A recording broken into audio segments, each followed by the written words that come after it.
இன்றைக்கி ஒரு நாள் நான் நினச்ச மாதிரி இருந்து பார்க்குறேன்னு ஒரு ஹீரோ நினைக்கிறான். அது ரொம்ப டிஃப்ரெண்ட்டான லைனாக படுது. டெஃபினட்டாக இதை வச்சு நல்ல கதை பண்ணிடலாம் அப்படிங்கிற நம்பிக்கை தர ஒரு லைன் அது. இந்த ட்ரெய்லரும் சாங்ஸும் பார்க்கும்போது அந்த ஃபீல் கொடுத்தது எனக்கு. இந்த படம் நல்லா வந்திருக்கும் அப்படிங்கிற நம்பிக்கை கொடுத்துருக்கு. சலீமோட டைட்டிலே வந்து ரொம்ப அட்ராக்டிவான title, the way has framed it. Music பற்றி நம்ம சொல்லவே வேணாம். Is one of the best music composers in south. நான் ஃபஸ்ட்டு விஜய் ஆண்டனியோட மிகப்பெரிய மியூசிக் டைரக்டராக தான் ரசிச்சிருக்கேன். பட் அப்புறம் நான்கிற படம் பார்த்தேன்.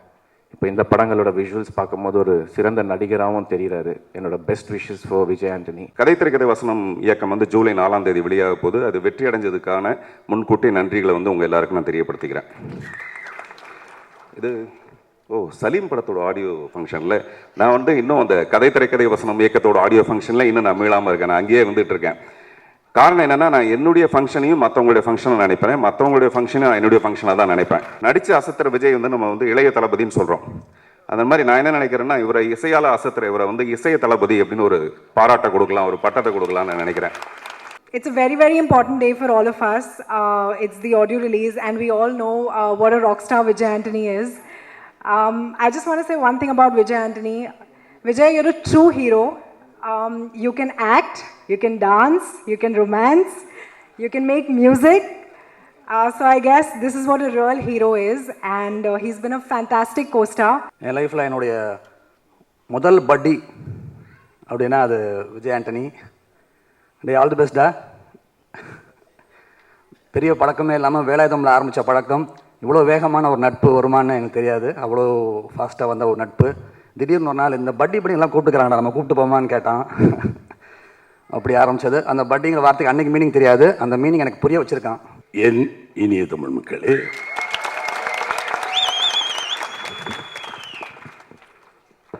அதே சத்யம் தியேட்டர், அதே நுழைவாயில், அதே பலூன்கள், பைட்ஸ் எடுக்க 10 பேர், அதே ஃப்ளாஷ் லைட்ஸு, அதே மேடை, அதே ஊர் 30 பேர், அதே சிக்கல் சுந்தரம் நிக்கில், அதே ரம்யா, அதே மைக், அதே பாரதி ராஜா, அதே இனிய தமிழ் மக்கள். எவ்வளவு தான் இருந்தாலும் பிள்ளையை பெற்றுட்டேன், வாக்கப்பட்டு போச்சு.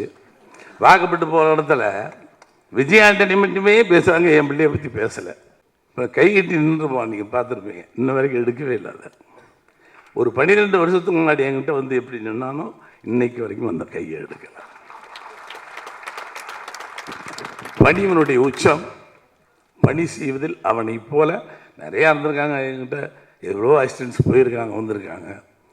சளைக்காமல், என்னை பற்றி புறம் பேசாமல், நான் எது செய்தாலும் சரி என்று ஒத்துக்கொண்டு, நான் அப்டேட்டில் இல்லை என்பதை கூட சில நேரம் சுட்டி காட்டி ஈவன் டெக்னிக்கலாக அட்வான்ஸாக செய்வோம். Such a great fellow. Vijay Antony sir எனக்கு அறிமுகப்படுத்தினது நாகராஜன் சார். கதையை சொன்னோம். நான்கு அப்புறம் இந்த படம் தான் நான் பண்ணுவேன்ட்டு முழு மூச்சோட இன்னை வரைக்கும் ஒரு நடிகனாக இல்லாமல், ஒரு மியூசிக் டைரக்டராக இல்லாமல், சகோதரனா என்னோட உறுதுணையாக இவ்வளோ விஷயம், இவ்வளோ இது இப்போ பார்த்த விஷுவல் அத்தனைக்கும் முழு பங்கு அவருக்கும் இருக்குதுன்னு நான் பெருமையாக சொல்லிப்பேன்.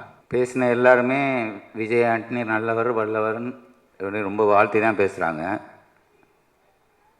ஆனால் அவர் மட்டும் ஏன் இப்படி முறைச்சிட்டு நிற்கிறாருன்னு தெரியல பேனரில். இந்த முறப்பும் இந்த கம்பீரமும் படத்தில் இருக்கும்னு நம்புகிறேன். அவருக்கு என்னுடைய வாழ்த்துக்கள். நிர்மல்குமார் அவர்களுக்கும் என்னுடைய வாழ்த்துக்கள். குறிப்பாக சினிமோட்டோகிராஃபர், ஆர்ட் டைரக்டர் எல்லாருக்கும் என்னுடைய வாழ்த்துக்கள்.